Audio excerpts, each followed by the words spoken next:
Welcome to Pulse episode 71. Yes, 70 has come and gone, and now we're heading for 100.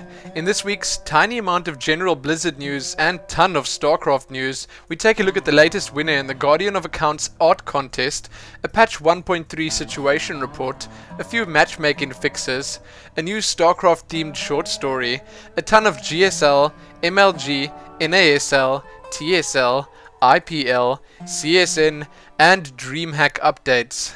Yes, I just said all of that. A few hacker/bot related pieces, TeamLiquids new big event tracker, some art updates and more. Let's get started.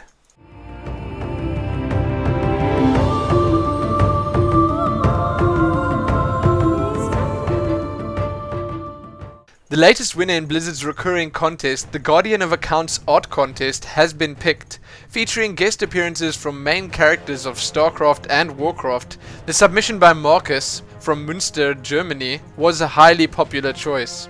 Congratulations Marcus, and good work. You can see his winning entry on your screens right now. As a reminder, Blizzard just tell us that they will continue picking one winner in the Guardian of Accounts art contest each month until January 2012. Next month's winner will receive an Asus G51J 3D Vision laptop, along with the fame, fortune, and pleasure that comes from having others appreciate their work. Now that sounds like a worthy prize indeed. You can see the winning entry and full details of the contest below. Let's head on over to the StarCraft news.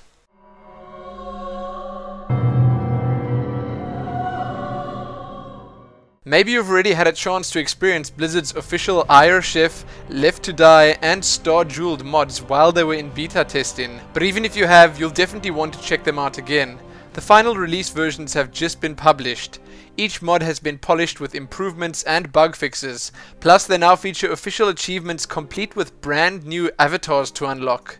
If you're interested, which you no doubt are, you can see a preview of those portraits below, along with a full list of all the achievements available thus far. I gotta say, I'm pretty impressed. There are quite a few of them. Are you eager to get into the action? Blizzard remind us that it is in fact quite easy to get started.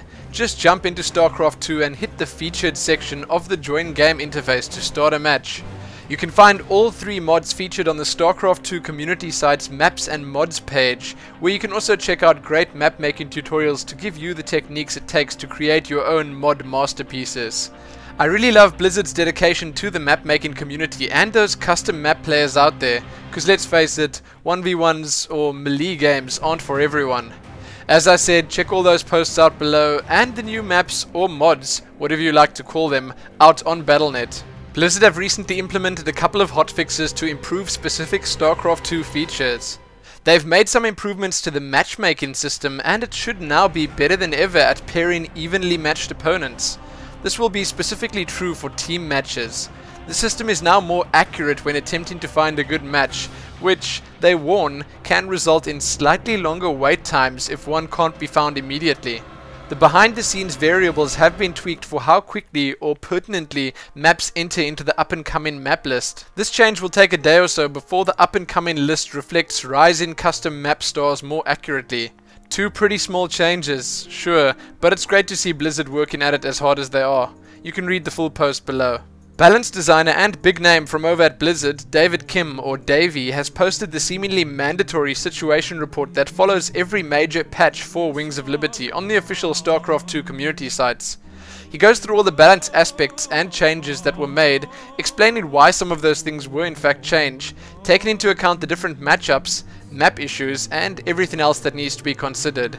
This is obviously a must-read for any competitive StarCraft 2 player or anyone just getting into it. They basically say things like the following. The Viking flower bug was only removed because there was no way to see how many Vikings were actually in that clump if they were set to patrol in that way.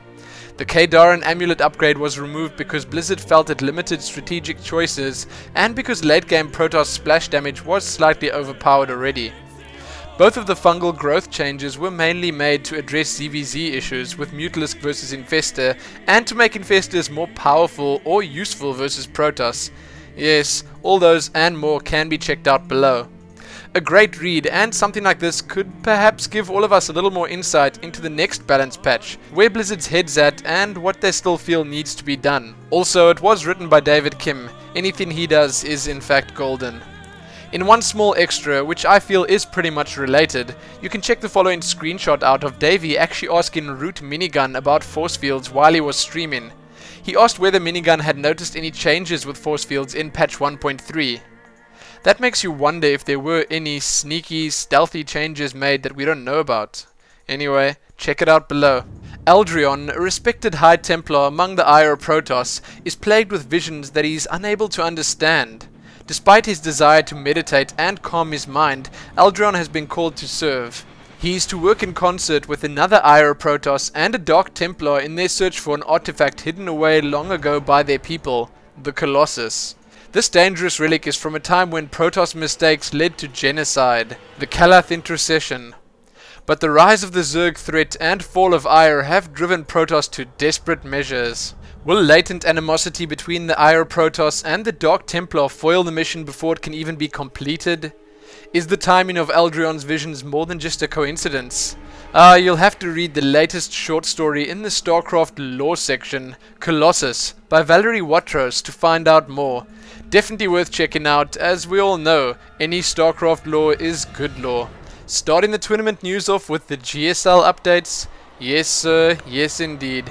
As you all probably know already, because I did mention this last week, the Code A groups have been finalized and the Code S player selection, or group formation, has also been done. The Code S groups are indeed looking like quite a treat this time around. Big names such as Jinro and Nestea are sharing a group, July is in the same group as Huck, and Zenio, Marine King Prime and Nada are also in the same group. Excitement, drama and tons of action, check, check and check. Yes, Check is also there, sharing a group with Fruit Dealer, but I wasn't talking about him right then. If you're keen to check the full groups out, or want to see what's happening with the Code A in this upcoming season, check the links below. The GSL World Championship Finals are actually happening this weekend, if you didn't know. Who made it to the finals, you ask? Well, Marine King Prime actually managed to best OGS MC in their semi-final games with quite an impressive comeback to push his way through to the finals. He'll be facing off against the dreaded IM MVP. No foreigners, sadly, but yes, set to be quite an epic series anyway, and I can't wait to watch it. Remember to tune in over at gomtv.net for the free stream. The games are going live on April the 9th. Read more about them below. As an extra to that, you can also read 2 quick interviews with Marine King and MVP. Are these guys nervous about the games? Do they have anything special planned for them? Are they both confident in their TVT? Check the interviews out below to find out. Not that many GSL extras this week, but hey, there's something. This past week, the new GSL Code A caster was revealed to us, and it's none other than Moletrap, the semi-famous Brood War commentator that recently switched over to StarCraft 2 and has a channel right here on YouTube. He'll be joining Doa in a trial run for the April-May GSL Code A casting. Want to hear what Doa had to say about it? Want to see Moletrap's announcement video right here on YouTube, or merely see a few of his casted games to know what to expect? All of that and more can be found below. Check it out. On the TSL 3 news front, well, there isn't that much happening. The biggest news is probably that the Poker Strategy TSL 3 website is finally live, and you can head on over there right now to check it out. Other than that, you can check an updated and well laid out schedule of events over at TeamLiquid, as well as some round of 16 predictions from the guys over at Meet Your Makers. If you did in fact manage to forget who was playing, this coming weekend MC will take on White Ra, Tyler will take on Thorzane, QXC will battle it out with Adelscott, and Nada will face off against Cass. Quite exciting and definitely not to be missed on the 9th and 10th of April. As I said, you can check the full schedule out below along with those predictions. The Dreamhack Stockholm StarCraft 2 Invitational is mere days away from starting, and the excitement is definitely building up. A few announcements were made recently. After hearing the full list of players, we've also been informed that the British duo Benjamin de Muslim Baker and Sean D. Apollo Clark will be cast in the upcoming Dreamhack events, starting with the Stockholm Invitational on the 12th of April. Not a bad choice for casters. I'll definitely enjoy watching those streams. Speaking about streams, it's also been announced that there will be a free HD stream for the entire event.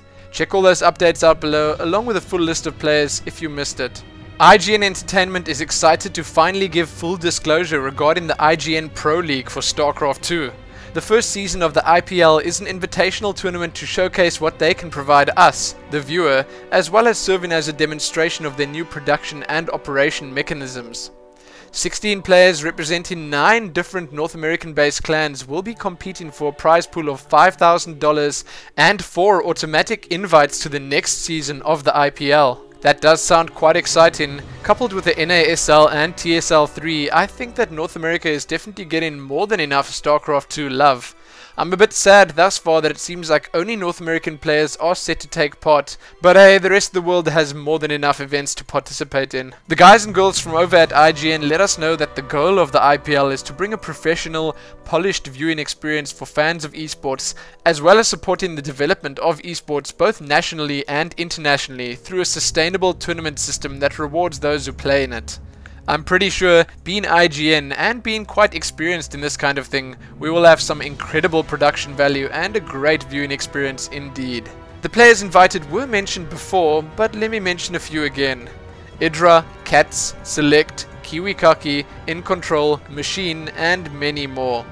I also think that this does at least give quite a few slightly less appreciated American-based players a chance to be competitive. The casters for the event have been announced as DJ Wheat, HD StarCraft, Pain User, and, wait for it, Total Biscuit. The first games are starting on the 21st of April, so you have quite a bit of time to prepare yourself for this most epic of invitationals. Read more below. Ah yes, the NASL. The full NASL schedule has been announced, spanning over 2 months with games happening pretty much every single day. We definitely won't be running out of quality StarCraft 2 action anytime soon. The first games are happening on Tuesday, the 12th of April. On the first play day, Grubby will face off against Moon, Vibe against TLO, Artosis against Sheth, Phoenix against KiwiKaki, and lastly, Rainbow against Morrow. Quite a lineup. If you want the times of those games, the stream links, or any other details pertaining to the event, you know exactly where to look. As a few NASL extras, you can see an interview with In Control and his beautiful girlfriend Anna from MLG, where he talks a little bit about the NASL, and another conducted by Ask Joshi concerning the $25 cost of their higher quality stream. Also, you can check out a quick vlog from one of the guys working on the NASL team about the test runs they've been doing. Sure, the video is short, but it's great to see how much effort these guys are putting into making this look professional and run smoothly. Check those links out below. MLG Dallas has come and gone, and we see a new, slightly unexpected Protoss champion crowned. Naniwa of Team Dignitas managed to take KiwiKaki down in the grand finals with a score of 3-2. What makes this victory even more special is the fact that, excluding the 2 losses of the grand final against KiwiKaki, Naniwa went undefeated throughout the entire Dallas event. The final standings were as follows. First was Dignitas Naniwa, second Root KiwiKaki, third Dignitas Select, and fourth, quite unexpectedly, e.g. In Control. A great weekend of StarCraft with tons of action. You can find a recap of the event over at TeamLiquid, the replays from the event over at the MLG site, and you can read about all the connection drama they had at the event, which was apparently caused by a local ISP, in various other posts linked below. There are also a huge number of interviews to be seen from the event from various different parties with pretty much all the players. Yes, as usual, way too many to mention here, but you can find them all below. As a few extras, you can also check a video out of Huck wrestling with TLO and Nazgul at the event. Yes, real wrestling. It may well be a little tame, but it's still great fun.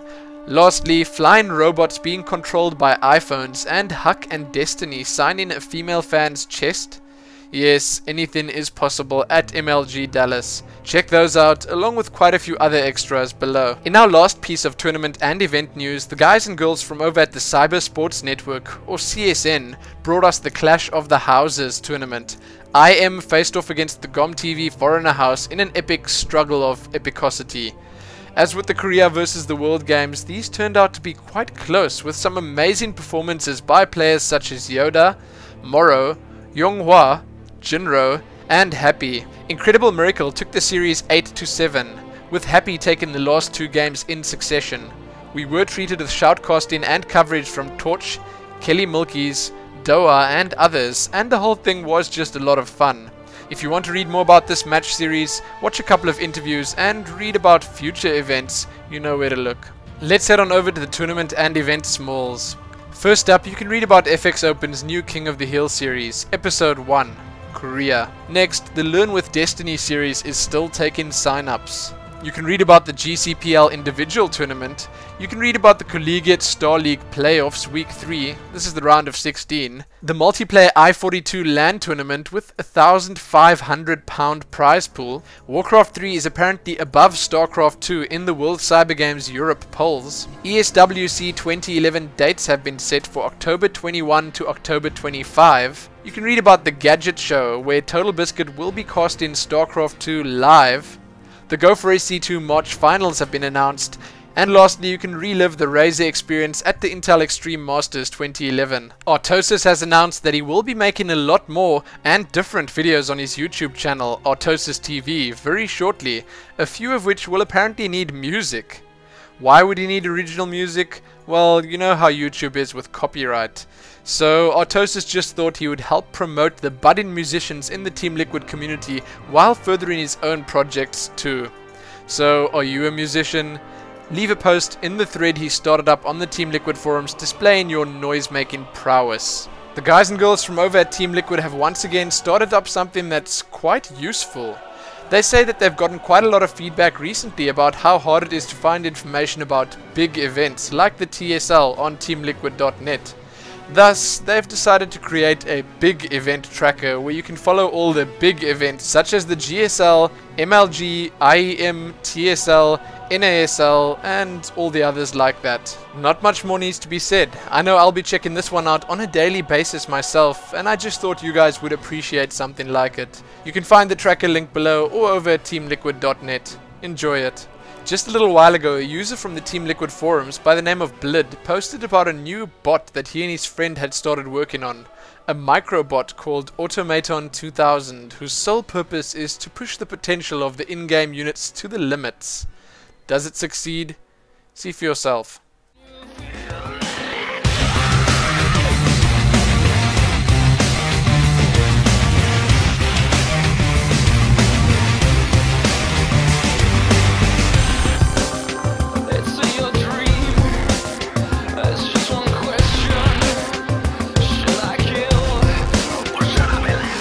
I think the answer to that question is most definitely yes. It is absolutely crazy, and I sure hope it doesn't degenerate into some sort of micro hack for all those desperate ladder players out there who are unable to win by themselves. As you can see, as of just a day or two ago, they have implemented two common scenarios. Bum rushing siege tanks with Zerglings and splitting marines. The bot is now capable of surviving 40 speed banelings versus 20 marines with no marine casualties, and 20 spread siege tanks versus 100 Zerglings. All the tanks die and 19 Zerglings survive. That is madness. To liven things up a little, the creators combined the footage of the bots with some decent music and scenes from the GSL.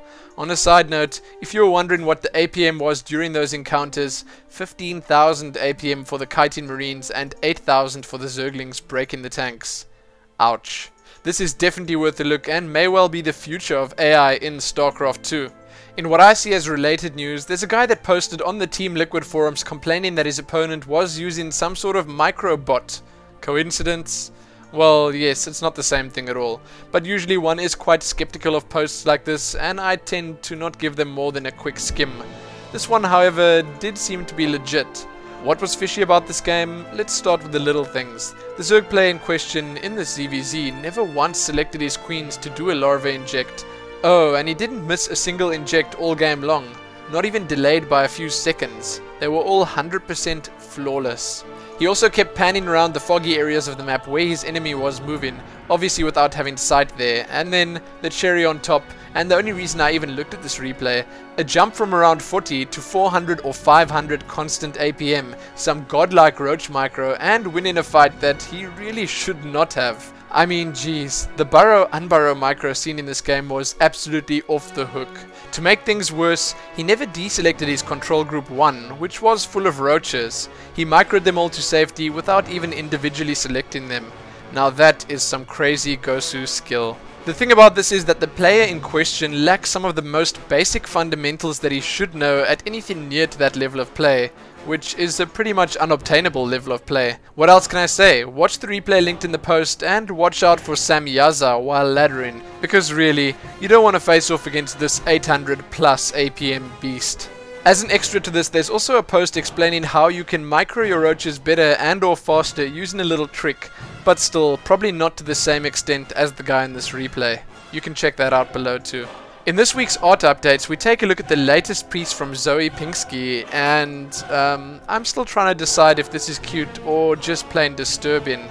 Everyone's favorite Pooh Bear and his friends have been Zergified?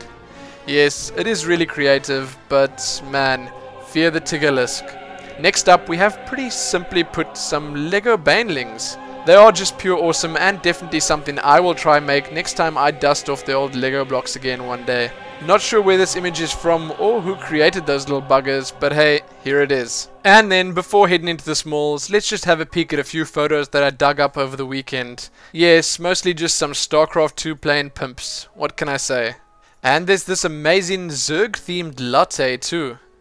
So with all that done, let's head on over to the community smalls. First up, on the official site, there's a poll titled The Women of StarCraft 2. The next Achievecraft post is up, this one called House Call. Then lastly, on the official sites, you can read about the Golden State Pops Orchestra's video games soundtrack concert series.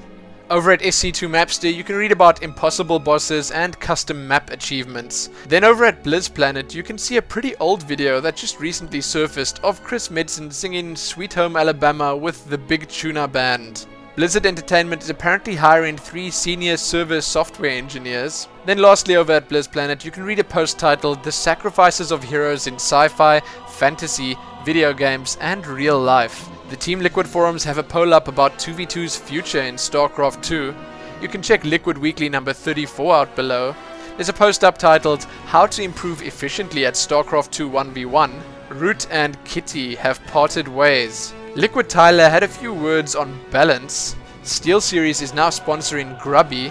Over at PC Gamer, you can read The Rise of a StarCraft 2 Pro, Team Dignitas Gamer Search. This also features Total Biscuit. Is the Zerg player Spanishwa destroying the Zerg metagame with his crazy style of play? Find out below. SC2 Noob School right here on YouTube has a tutorial up of Idra's new ZVP style. The guys over at SC2 News have another interview up, this one with James Harper, also known as Arcturus Minsk. Don't forget to check the latest SC Center or State of the Games out on YouTube and Blip TV respectively. It seems like Team Razor is doing all they can for Japan. And lastly, on YouTube, you can check out Sahara Drak's speech on StarCraft and its global cultural impact. Then in the last of our smalls, Kelly Milkies has been interviewed by Itzgosu. That's it for Pulse episode 71, and I hope all this information keeps you busy for at least a little while. Thanks again to everyone watching my videos and leaving all those great comments. I really appreciate it.